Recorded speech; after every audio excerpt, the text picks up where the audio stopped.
जय हिंद दोस्तों जैसा कि आप सबको पता होगा, वीडियो के फर्स्ट शिफ्ट का एग्ज़ाम समाप्त हो गया है और इसकी पूरी एनालिसिस करने के बाद, पेपर का पैटर्न समझने के बाद यह वीडियो मैं आप सबके सामने लेकर के आया हूं। इस वीडियो में मैं आप सबसे बात करूंगा कि जो आपका फर्स्ट शिफ्ट का एग्ज़ाम हुआ है, इसमें किस किस टॉपिक से क्वेश्चन पूछे गए हैं और कौन कौन सा टॉपिक आपके लिए बहुत ही ज़्यादा इम्पोर्टेंट रहने वाला है।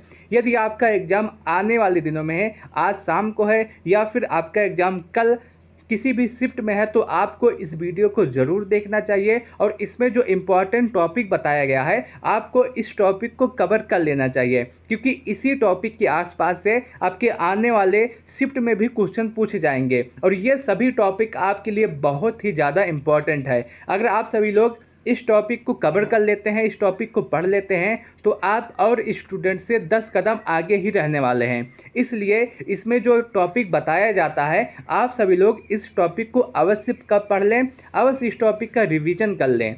और जो पूरा पेपर आया है, आज का जो पूरा पेपर है फर्स्ट शिफ्ट का, इसमें बहुत ही ज़्यादा हार्ड क्वेश्चन नहीं पूछे गए हैं। जितने भी क्वेश्चन हैं, आपने कभी ना कभी कहीं ना कहीं उन सभी क्वेश्चन को देखा होगा, चाहे आपका हिंदी का सेक्शन हो, चाहे आपका जीके जीएस का सेक्शन हो, चाहे आपका रीजनिंग का सेक्शन हो। तो बहुत ही ज़्यादा क्वेश्चन हार्ड नहीं है। आपका जो फर्स्ट शिफ्ट का एग्ज़ाम हुआ है, इसमें मॉडरेट टू हार्ड क्वेश्चन पूछे गए हैं, बहुत ही ज़्यादा हार्ड क्वेश्चन नहीं है। तो आपको ज़्यादा परेशान होने की आवश्यकता नहीं है और आपको यदि वीडियो में अच्छा करना है तो इस इम्पॉर्टेंट टॉपिक को अभी से कवर करना शुरू कर दें। सबसे पहले बात करते हैं जियोग्राफी के इम्पॉर्टेंट टॉपिक के विषय में, जहां से फर्स्ट शिफ्ट में आपका क्वेश्चन पूछा गया है। इसमें जो आपके लिए सबसे ज़्यादा इम्पॉर्टेंट है, विश्व और भारत की नदी, झील, द्वीप, जलप्रपात, पहाड़, चट्टान। इससे आपके 3 क्वेश्चन इसी से पूछे गए हैं। एक आपका नदी से है, एक आपका चट्टान से है और एक आपका द्वीप से है। और आप देखेंगे जियोग्राफी में इतने क्वेश्चन इसी 3 टॉपिक से पूछे गए हैं। उसके साथ साथ आपको जलवायु पढ़नी है, भारत की कृषि पढ़नी है, बहुउद्देशीय नदी घाटी परियोजना भी देख लेना है, वन्य जीव अभ्यारण्य राष्ट्रीय पार्क देख लेना है, राज्य, उसके साथ साथ देश राजधानी मुद्रा आपको देख लेना है, जनगणना वन रिपोर्ट आपके लिए बहुत ही ज़्यादा इंपॉर्टेंट है। और उसके साथ साथ सौर मंडल से भी एक क्वेश्चन पूछा गया था, जिसमें यह था कि सबसे ज़्यादा वलय किस ग्रह में है। तो आप देखेंगे इन सभी टॉपिक से आपके एग्जाम में क्वेश्चन पूछे गए हैं। उसके साथ साथ भारत की भौगोलिक स्थिति से भी एक क्वेश्चन पूछा गया है, जिसमें आपसे यह पूछा था कि कौन सा राज्य ऐसा है जो पड़ोसी देश के साथ सीमा साझा नहीं करता है। तो आप देखेंगे इसी जो मैंने ये इंपॉर्टेंट टॉपिक लिखा है, इसी टॉपिक से आपके सभी जियोग्राफी के क्वेश्चन पूछे गए हैं। आपका जो आज जो क्वेश्चन पूछा गया उसमें आपका भारत की भौगोलिक स्थिति से एक क्वेश्चन पूछा गया है कि इसमें दिया गया है कि इसमें से कौन सा राज्य ऐसा है जो पड़ोसी देश के साथ सीमा साझा नहीं करता है। एक क्वेश्चन द्वीप से पूछा गया है, नदी से पूछा गया है और चट्टान से एक क्वेश्चन पूछा गया है। और आपका एग्जाम आने वाले दिनों में है, आज या कल में है, तो आप सभी लोग इस टॉपिक को अवश्य कंप्लीट कर लें। उसके साथ साथ अगर मैं बात करूं पॉलिटी के विषय में, तो पॉलिटी में आपको सबसे पहले जितनी भी अनुसूची हैं, जितनी भी अनुच्छेद हैं और जितने भी भाग हैं, आपको ये पूरा कंप्लीट कर लेना है। अब मैं उम्मीद करता हूं कि आप सभी लोगों ने इसको पूरा पढ़ लिया होगा। अब आपको रिवीजन करना बचा होगा, तो आप सभी लोग रिवीजन कर लीजिएगा। जिसमें से अनुसूची से एक क्वेश्चन पूछा गया है, एक क्वेश्चन आपका भाग से भी पूछा गया है और आपके लिए इंपॉर्टेंट टॉपिक जो है वो आर्टिकल है, आर्टिकल से भी क्वेश्चन पूछा गया है। और उसके अलावा जो आपके लिए इंपॉर्टेंट टॉपिक हो सकता है, उसके विषय में हम बात करें तो इसमें संविधान सभा आपके लिए इंपॉर्टेंट टॉपिक है, संविधान के स्रोत आपके लिए इंपॉर्टेंट टॉपिक है, मौलिक अधिकार मौलिक कर्तव्य आपके लिए इंपॉर्टेंट है, डीपीएसपी आपके लिए इंपॉर्टेंट है, संसद, उपराष्ट्रपति, राज्यपाल, विधानसभा, विधान परिषद, मुख्यमंत्री, प्रधानमंत्री, संविधान संशोधन और सरकारी संस्था। बस आपको पॉलिटी के सेक्शन में इतने टॉपिक का रिवीजन अभी कर लीजिए।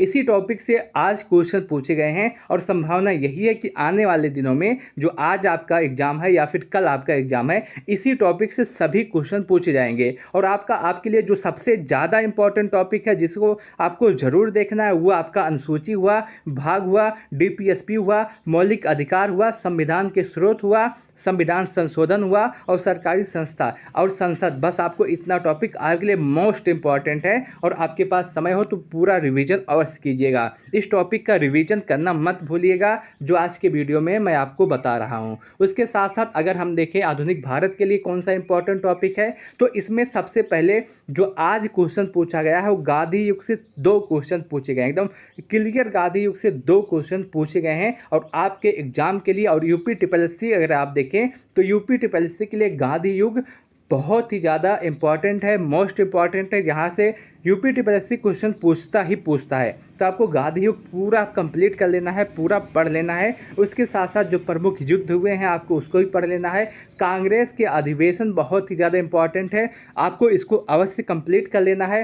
सामाजिक आर्थिक सुधार जो हुए हैं उसको कंप्लीट कर लेना है। अंग्रेजी शासन व्यवस्था जो जितने भी गवर्नर थे उनके समय में क्या क्या सुधार हुए, कैसे किनका कार्यकाल था, वो आपको देख लेना है। यूरोपीय कंपनी जो आपकी आई थी, कहाँ पे पहली कंपनी लगाई थी, कैसे व्यापार किया था, आपको इसको देख लेना है। और महत्वपूर्ण जो आंदोलन हुए हैं, राष्ट्रीय आंदोलन हुए हैं, ये भी आपका मोस्ट इंपॉर्टेंट टॉपिक है, आपको इसको अवश्य देखना है। और 1857 की क्रांति, बस आधुनिक भारत में आप इस टॉपिक का रिवीजन अभी कर लीजिए, बहुत ही ज़्यादा इंपॉर्टेंट है। आपके एग्जाम में इसी टॉपिक से क्वेश्चन पूछे जाएंगे, जिसमें आपका मोस्ट इंपॉर्टेंट है गांधी युग, राष्ट्रीय आंदोलन, सामाजिक आर्थिक सुधार, 1857 की क्रांति, और उसके साथ साथ जो प्रमुख घटनाक्रम है उसको आप एक बार रिकॉल अवश्य कर लीजिए। और यदि आप इतना कर लेते हैं तो आप और स्टूडेंट से 2 कदम आगे ही रहने वाले हैं। उसके साथ साथ अगर हम देखें जो प्राचीन इतिहास है इसके लिए कौन सा इंपॉर्टेंट टॉपिक है, तो इसमें आपका सबसे ज़्यादा जो इंपॉर्टेंट टॉपिक है प्राचीन इतिहास में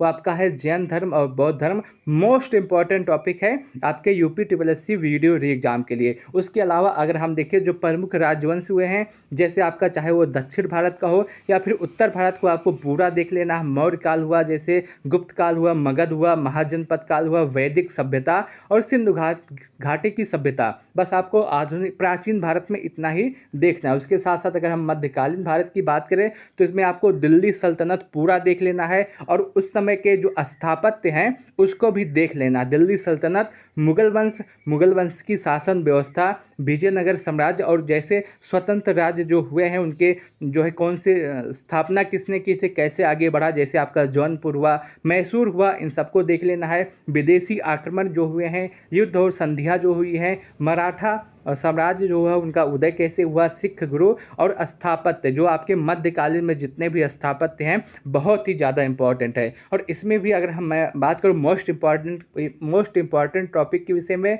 तो इसमें आपका मुगल वंश हुआ, मराठा साम्राज्य हुआ, प्रमुख युद्ध हुआ, स्थापत्य हुआ, दिल्ली सल्तनत हुआ, पूरा आपको देख के जाना है। उसके साथ साथ में अगर हम बात करें स्टैटिक के विषय में, तो स्टैटिक से बहुत सारे क्वेश्चन पूछे गए हैं और यूपी स्पेशल का तो भरमार है, यूपी स्पेशल से भी बहुत सारे क्वेश्चन पूछे गए हैं। तो आप सबसे पहले बात करते हैं स्टैटिक के विषय में। तो अगर हम स्टैटिक की बात करें तो इसमें विश्व के प्रमुख संगठन और उनका मुख्यालय मोस्ट इम्पॉर्टेंट है। जो सभी महत्वपूर्ण दिवस हुए हैं और जो थीम है वो भी इम्पॉर्टेंट है। और उसके साथ साथ जो लोक नृत्य है, शास्त्रीय नृत्य है, इसको भी आपको देख के जाना है। खेल और संबंधित ट्रॉफी, मैदान और खिलाड़ी, लेखक और उनकी प्रमुख पुस्तकें, पर्व त्योहार, मेला, रेगिस्तान मैदान, जल संधि, झीलें, धार्मिक स्थल, प्रमुख स्थल और नदियों के किनारे स्थित शहर, ये आपके लिए मोस्ट इंपॉर्टेंट टॉपिक है, आपको इसको देखना है स्टैटिक में। इकोनॉमिक में अगर हम बात करें तो इसमें आप बजट देख लीजिएगा और उसके साथ साथ करंट के साथ जो परिवर्तन हुआ आप उसको देख लीजिएगा। और पंचवर्षीय योजना मोस्ट इंपॉर्टेंट है। उसके बाद अगर मैं बात करूँ यूपी स्पेशल में, तो यूपी स्पेशल में सबसे पहले आप देखिए यूपी की भौगोलिक स्थिति क्या है, कौन सा जिला ऐसा है जो पड़ोसी राज्य के साथ सीमा साझा करता है और उसके इतिहास में क्या प्रमुख हुआ है, कैसे कैसे उत्तर प्रदेश का नाम बदला गया है, राजकीय प्रतीक क्या है, राज्य व्यवस्था कैसी है यूपी में, जनगणना 2021 मोस्ट इंपॉर्टेंट है यूपी का भी और उसके साथ साथ केंद्र का भी, दोनों का जनगणना पूरी तरह से आपको पढ़ लेना है। खनिज आपको मोस्ट इंपॉर्टेंट है, राष्ट्रीय पार्क, वन्य जीव अभ्यारण्य और रामसर साइट, ये आपके लिए मोस्ट इंपॉर्टेंट है ओडीओपी। उसके साथ साथ जनजाति, झील, लोक नृत्य, लोकगीत, प्रमुख परिवर्तित नाम और प्रमुख घराना यूपी करंट, बस आपको इतना देखना है यूपी। आपको अब देखिए पढ़ने का समय नहीं, अब आपको रिवीजन करना है, तो रिवीजन करने के लिए ज़्यादा समय नहीं लगेगा। आप एक बार सरसरी निगाह से इन सभी टॉपिक को अवश्य देखिएगा, यहाँ से क्वेश्चन आपके पूछे जा रहे हैं। वही करंट अफेयर की बात करें तो करंट अफेयर में आपको सिर्फ और सिर्फ लास्ट 6 मंथ का करंट अफेयर आपको देख के जाना है, और लास्ट 6 मंथ का जो इंपॉर्टेंट है उसको देख लेना है, और उससे पहले जो हुआ है जो इंपॉर्टेंट है वो भी आपको देख लेना है। करंट अफेयर में आज ये क्वेश्चन ये पूछा गया था कि जो यूक्रेन से सभी बच्चों को बाहर लाया गया था, तो उसमें जो चलाया गया था उस योजना का क्या नाम था, किस मिशन के तहत उन बच्चों को लाया गया था। ऐसे क्वेश्चन आज के एग्जाम में पूछे गए। तो आपके लिए यदि आपका एग्जाम आने वाले दिनों में है तो आपके लिए ये इंपॉर्टेंट टॉपिक है। आप सभी लोग इस टॉपिक को अवश्य कंप्लीट करके जाएं यदि आपका एग्जाम आने वाले दिनों में है। ये मोस्ट इंपॉर्टेंट टॉपिक है। अगर आप इसको रिवीजन कर लेते हैं, अगर आप इसको पढ़ लेते हैं, तो और स्टूडेंट से आप 2 कदम आगे ही रहने वाले हैं। और उसके साथ साथ जो आपका शाम का एनालिसिस है उसको पेपर समाप्त होने के आधे घंटे के अंदर अंदर मैं ले आऊँगा। आप सभी लोग उसको ज़रूर देखिएगा। इस वीडियो को लास्ट तक देखने के लिए आप सबका बहुत बहुत धन्यवाद। अगर आपको यह वीडियो अच्छा लगा हो तो आप इस वीडियो को लाइक कर सकते हैं। अपने दोस्तों के साथ इस वीडियो को शेयर करना न भूलें। वीडियो को लास्ट तक देखने के लिए बहुत ही धन्यवाद।